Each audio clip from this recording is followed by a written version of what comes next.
guys, so for today's vlog, naman ginang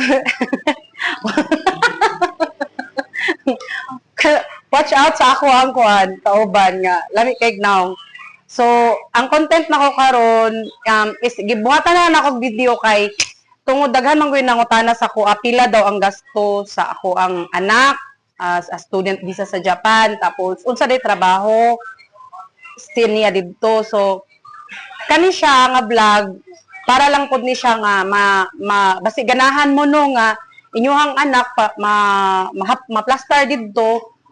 Isip ginikanan mo pud niya nga to ang i-prepare. So ako unprepared jud ko ani actually. So na kabalo medyo siguro mo nga paglarga niya dili jud ko gusto gyud unta kungod kay di ko gusto malayo ang bata. At the same time dako jud siya gasto, pero sa ngalan nga ang bata nga gusto jud niya dili ko gusto nga mahimo kumbabag sa iyang mga pangandoy.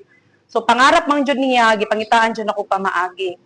So first ang ako ang anak kay decidido man jud kay siya mo kuan mo adto og Japan kay gusto jud niya na siya future didto kay dire ambot sa iya unsa iyang nakita nga nung makaingon siya nga wala siya future dire. Dati manggod grade 12 pa na siya. Siguro ang ilaha di ay ano sa pagka grade 12 ang ilahang graduation Mayo, pero April pa lang nagskwela na siya og Ohio. March pa lang nagpa-enroll na siya dito sa Ohio, dihagod sa Tagum, sa Japanese Learning Center.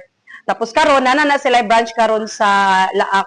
Possibly mga next year yata sila da sa atbang sa BDO na sila din karon. So legit man na siya, legit jud siya, pero kailangan preparan jud nimo pay magdepende man gud ang imong gasto sa iyang lugar. So ang lugar nga giadtuan sa akong anak ang Fukuyama, so which is province na siya sa Japan. Kay kung dito siya sa Osaka or Tokyo, mas lalong mamahalan jud ko. So ang gipili sa akong anak is Fukuyama. So sa Fukuyama, ang iya manggong visa dito is student. Ang ibig sabihin ng student, mo eskwela gud siya. Pero naa siya trabaho.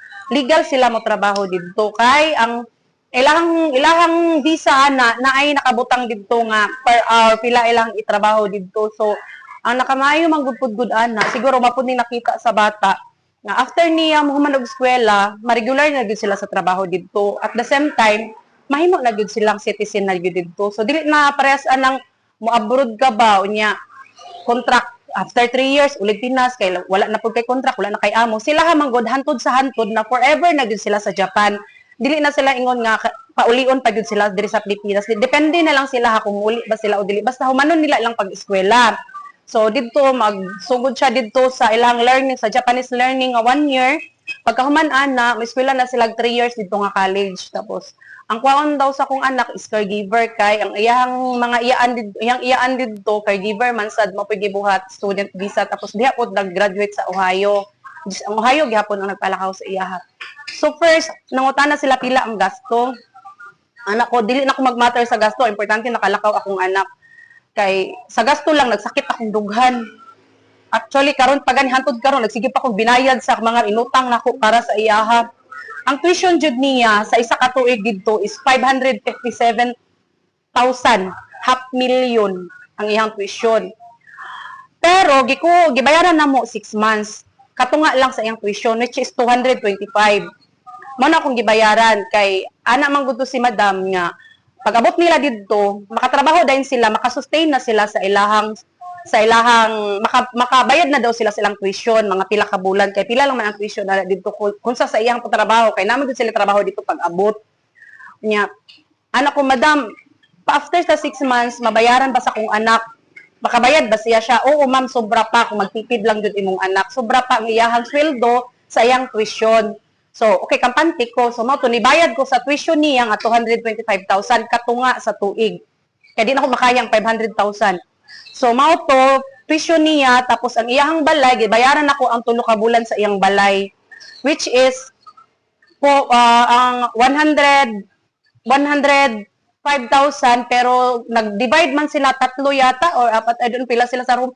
Basta gipabayad na lang mi sa balay og 52,000. So, tapos bank charge dayon nga 10,000 kay magdepende man pud gud sa yen. timing lang yun paglakaw sa akong anak ni mahal ang yen. So mao to medyo nabugatan ko kay kung primerong briefing niya sa kuha ingon ani pa daw estimated ta kay barato pa ato ang yen nga time.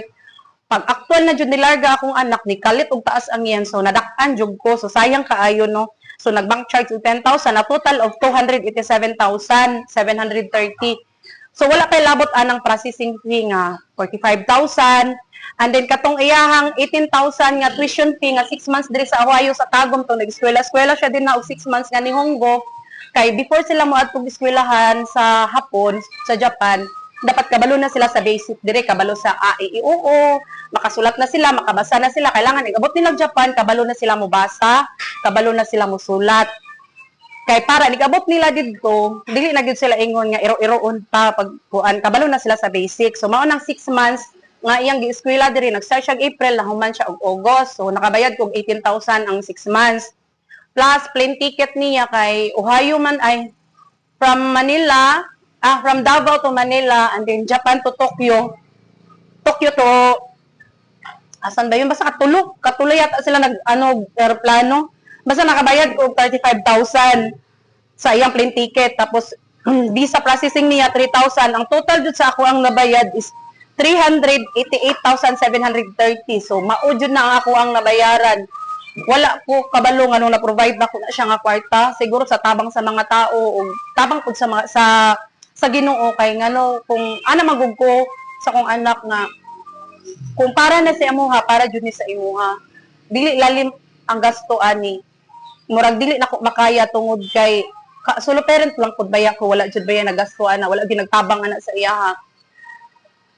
Siguro kung ano na ako, makaingon ko nga para dito sa iyaha tong lakawa kay katong adlaw nga ingon iyang madam nga na muna ng ticket laga na sila pagkaugma kato gani nga time wala jud koy kwarta atong 10 piso kay bag-ura ko syempre negosyo basta negosyante ka wala jud koy kwarta magpundo sa pitaka permite gud na siya hawas kumpra may gani na ay mga tao nga akong giduulan isa lang ka istorya ni tabang sa ako agitahulam ko ni salig so mao to nakalaga jud akong anak ko nga para gid na sa imuha kay namay ni salig nga tao nga hatagan ka og pangbalo nimo pila gud to kalapad iyang dalawa patoy labot sa iyang lapad di ay kanang 388 wala pa nay labot sa iyang allowance kailangan na ang allowance nila dito napulo kalapad pero pila ra to wala kaabot og napulo kalapad ang dala niya kay dili na jud makaya sa ako ani kadala ra to siya mga 5 kalapad pero gud niyo tong luuya ganito.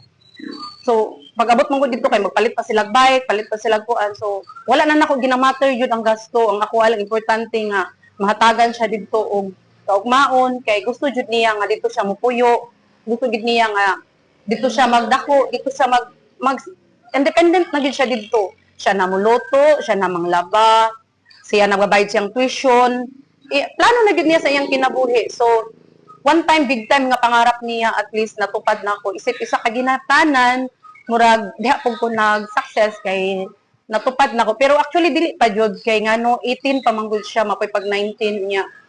Nakaingon ko, dapat na pa siya sa kuwang poder, pero kita ginikanan, dili na to ma-force atong anak nga mag-stay jud sa imuha, kay naamang jud sila pangandoy. So actually, mauni siya ang gihatag sa ilang madam o, nga kanang computation sa kwarta nga gitang hatag na ko, gisend na ko kay pero kanang nagasto na ko nga 388, wala na siya ingon nga big time. Anam-anam na siya na kong hatag from July. July ko naghatag og anam-anam. Processing fee is June, natong 45,000. And then sa September na ko nihatag og 200, anam-anam na siya na 200, na 80, na minsan naging something ana. Hantod nga na human jud nako og bayad. Actually is pwede man mo magpa-enroll sa kung gusto jud sa inyohang anak nga makalarga dito nindot man jud na jud sila future dito kanang biglaan isang ano sa tawag na isa ka lang kabusdak nga kwarta future na nila kay sila naman ning kamot naman na sila dito tapos ano lang sa parents dapat ang bata jud ang portunada dili kay ikaw nga ginikanan kay maglisod jud ka kung ikaw mismo nag-force sa imong anak nga padtuon nimo dito kay ngano dili jud dali mang gasto makaingon jud ko di jud lalim kailangan jud kanay mga 500,000 jud nga kagasto jud sa iya. So kailangan ang bata jud nga malarga siya mismo kursunada niya kay kaso magkinaunsa siya dito mag-suffer siya dito maghirap-hirap siya dito kagustuhan na niya dili imuhang kagustuhan. So ana lang Isog man pud siya nga bata but nakita na ko sa iya nga miskin diri pa to siya. Nagid siya manage sa kwarta, na train gyud to nako siya gikan sa panegosyo. Unsay mingon gani ko sa iya nga dili na lang siya mag Japan, gina-discourage nako siya dati kay anak ko. Ana siya sa kuha deadline na sa 225,000 karong ana imong ka 225,000 deadline na ka na September sa tuig gingon nga basta kay pa deadline ko niya. Anak ko nga sayang kayo ang kwarta, ato na lang ni negosyo. Ay na nagatong Japan, eskwela na lag college, anak makaya man ta ka mapag-graduate. Ang gitubag sa bata ginandra ko nga ma magunsa man ko diri nighuman ako og eskwela. Unsa akong trabaho? Pagpabuhi lang gyapon ko sa imuha, dugay pa kay ko makatabang sa imuha. Kung nakatabang naman ka sa kuha, sa negosyo pa lang nato, gitabang nakadako na kay kagamit. Siya dili ko kay gusto nako magnegosyo pugog ako. Lahi ang imo, lahi pud ang ako. So ako ginikanan, di na ko pugong sa iyaha kana siya sariling pananaw sa iyahang kinabuhi. Di ko gusto butan siya ba. Kay kung butan man gud nako siya basi magmahay-mahay siya ba. Mga ganun. Ikaw man gud ma ana so mao to as a parent, wala. Ngita jud tag pamaagi. Loan jud mo. Manay giingon, ginikanan kung abroad man galing yung anak mag-student og visa, baligya na lang yun na inyo mga luti o mga kuan na ulit ang loan lang jud mo daan kay dili jud dalin yang gasto. Pero kuan jud makalakaw jud nagis life future jud po. Tapos mangita lang jud mo agency nga or school nga mga legit. Sama sa gilakwan sa kong anak kay diha po nila ka akong manghud. Si Jane, tugay na po siya, regular na po siya karon sa work, human na siya student visa. So, mao lagi walay uli-uli. Ganahan na sila dito mamuyo. So, murag mao pud siguro yung target sa kong anak, basi di na siya ganahan mo uli. Ito na siya mapuyo. So, mga to guys. Bye.